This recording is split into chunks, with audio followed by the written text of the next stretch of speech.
Il était le cerveau des attaques menées le 18 août dernier à la frontière israélo-égyptienne. Hassan Bouesh, membre des brigades des martyrs Al-Aqsa, a été tué jeudi après-midi dans un raid de l'aviation israélienne. Il s'agit de la première élimination ciblée menée en plein cœur de Gaza City depuis l'opération Plomb Durci en janvier 2009. Dans un communiqué, l'armée israélienne a confirmé cette attaque dans laquelle un autre terroriste palestinien a également trouvé la mort. Tzahal, qui par ailleurs a souligné qu'Hassam Bouesh planifiait d'autres attaques contre des civils israéliens. Le Hamas, de son côté, condamne avec vigueur ce raid de l'État hébreu. Il a pressé l'Égypte et les Nations Unies à en faire de même. Israël et les États-Unis coopèrent étroitement sur le dossier du nucléaire iranien. C'est en substance la réponse de Washington aux rumeurs qui prédisent une intervention militaire de l'État hébreu, sans le feu vert de la Maison-Blanche.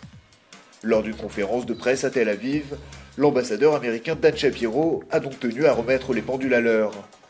Outre ce message, le diplomate s'est dit persuadé que l'Iran tentait de développer l'arme nucléaire et que son pays, les États-Unis, ferait tout pour l'en empêcher. Dan Shapiro, en poste en Israël depuis l'été dernier, est considéré comme un proche conseiller du président américain Barack Obama. L'affaire avait fait grand bruit lors du sommet du G8 organisé à Cannes le mois dernier.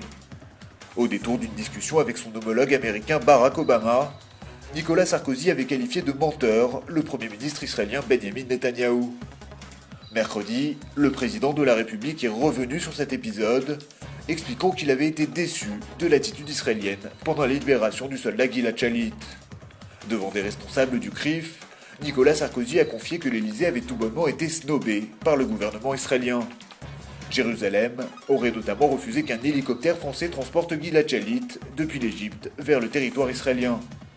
En outre, l'ambassadeur de France à Tel Aviv n'aurait pas été autorisé à accueillir le soldat à son arrivée à la base aérienne de Tel Nof. Ce double refus a contrarié l'Élysée, qui au même titre que l'Allemagne et les États-Unis, s'était investi dans les négociations portant sur la libération de Gilad Shalit.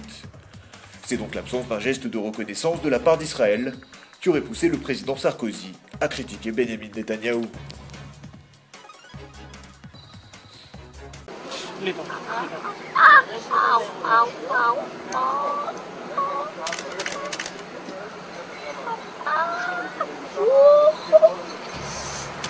C'était en janvier 2010, Haïti avait été frappé par un violent tremblement de terre qui avait fait plus de 230 000 morts.